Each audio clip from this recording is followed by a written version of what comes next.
Dan itulah alasan yang memperkuat bahwa sepertinya Annelies Michel ini meninggal dikarenakan kerasukan-kerasukan yang dia alami. Kalau kalian belum nonton videonya abis video ini. Dan di video kali ini, aku akan menceritakan juga beberapa kerasukan-kerasukan terseram yang pernah dialami oleh beberapa orang. Dan jujur harus aku akui, kerasukan yang mereka alami ini tidak kalah menyeramkan seperti yang dialami oleh Annelies Michel. Tapi mau percaya apa nggak percaya, kejadian menyeramkan seperti kerasukan ini memang banyak menimpa orang kan. Yang dipercaya bahwa kerasukan ini terjadi akibat adanya makhluk halus yang masuk ke dalam jiwa seseorang dan berusaha mengendalikan perbuatan orang yang dirasuki ini. Kebanyakan dari orang-orang yang mengaku sudah pernah kesurupan atau kerasukan ini, mereka memiliki gejala-gejala awal seperti kejang-kejang, berhalusinasi, dan takut akan benda-benda yang dianggap suci sebelum akhirnya dia ini kesurupan atau kemasukan.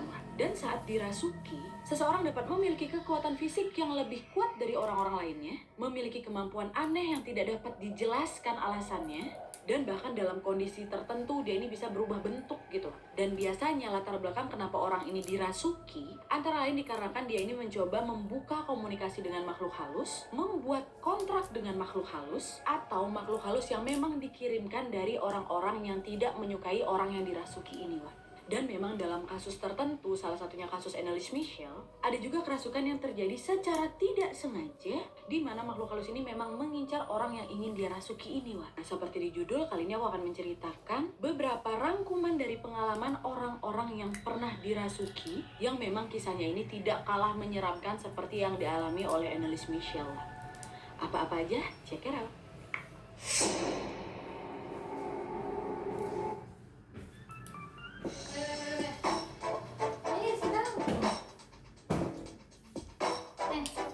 Masuk makan ke sih?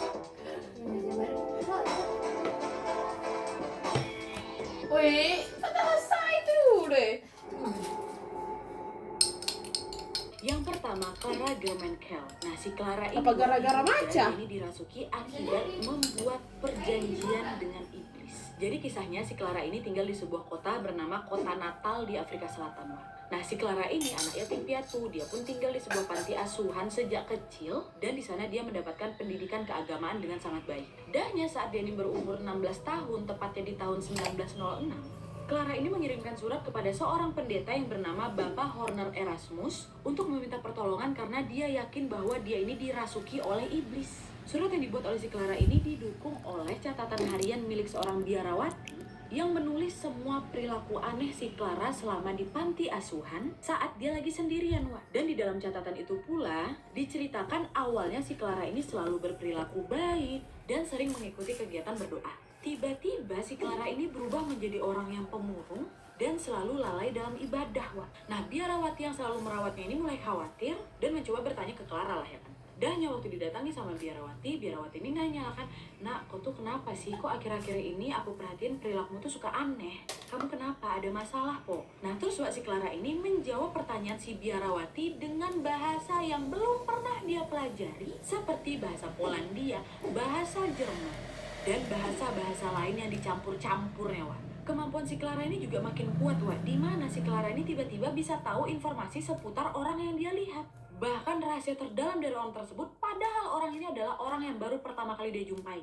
Nah, dari situ biarawatinya ini udah mulai curiga. Nih jangan-jangan ada apa-apa sama anak ini nih. Akhirnya betul, Wak, mereka mencoba mendekati si Clara dengan menggunakan benda-benda suci. Dahnya waktu didekati, Clara langsung ngamuk dan tidak dapat mengontrol dirinya pada saat dia ini melihat benda-benda suci tadi. Dan dari situ dah fixnya ada apa-apa sama anak ini nih, kata biarawati itu, Wak. Jadi memang betul semakin hari semakin berubah sikapnya si Clara ini. Kemampuan fisiknya ini menjadi semakin kuat dan ganas. Biarawati di panti asuhan pun tidak dapat mengontrol dia apabila dia ini lagi kumat. Dan dia ini bisa berubah sewaktu-waktu gitu loh, Wak. Misalnya dia lagi makan terus tiba-tiba dia berubah aneh, brutal gitu. Dan bahkan tiba-tiba dia ini pernah menyerang teman-temannya yang lagi berdoa. Dan yang jelas, Wak, yang makin bikin biarawati ini yakin kalau sepertinya si Clara ini kerasukan, Clara ini mulai mengeluarkan suara teriakan yang sangat menyeramkan di tiap malam.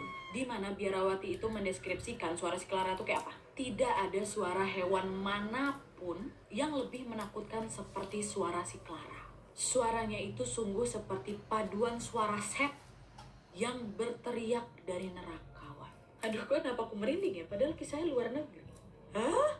Dan di saat si Clara ini sadar, biarawati itu menceritakanlah kejadian-kejadian aneh, perilaku aneh, suara aneh, Akhirnya biarawati itu menyuruh si Clara ini untuk menulis surat untuk meminta tolong kepada seorang pendeta, dan Clara pun setuju, dan akhirnya dia langsung menulis surat tersebut dibantu dengan catatan harian milik seorang biarawati sebagai dokumen pendukung untuk diserahkan kepada si pendeta tadi, Wak. Dah lah kan udah selesai nulis, dia langsung lah nganterin surat itu ke Bapak Horner. Maka itu dibaca sama Bapak Horner, barulah akhirnya Bapak Horner ini memutuskan untuk mengunjungi si Clara, Wak. Akhirnya tibalah nih Bapak Horner bersama seorang temannya yang memang juga diutus untuk menyelidiki kasusnya si Clara ini dan berharap bisa membantu gadis ini di panti asuhannya. Dah lah kan, masuklah nih Bapak Horner ke panti asuhan, ngobrol lah nih sama si Clara. Awalnya bebe aja, Wak, berkomunikasi baik, tektokannya enak gitu kan. Terus sebelum mengakhiri pembicaraan, Bapak Horner ini mencoba menyiram air suci ke badannya si Clara. Karena dia pengen tahu si Clara ini terkena penyakit mental atau memang dirasuki oleh setan. Kadang kan memang ada kan, Wak, penyakit mental yang suka berhalusinasi gitu kan, seolah-olah dia itu seperti dirasuki.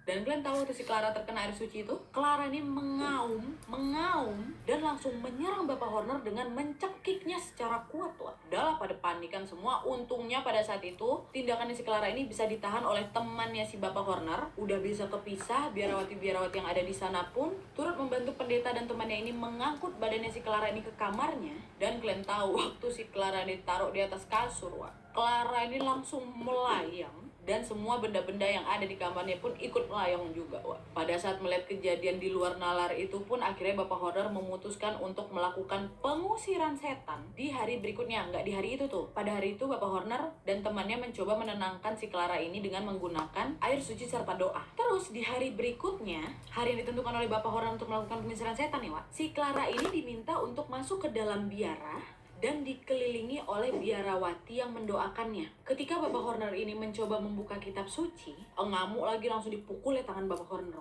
Dahnya dia balik dicekek Bapak Horner lagi, lalu menyerang semua biarawati yang ada di dalam biara tersebut. Walaupun memang sudah diserang oleh si Clara, Bapak Horner tetap berusaha melakukan pengusiran setan dan makin melantunkan doa sekuat-kuatnya, di mana dia memerintahkan setan yang ada di dalam Clara ini supaya pergi. Dan akhirnya setelah berjam-jam didoakan, setan ini juga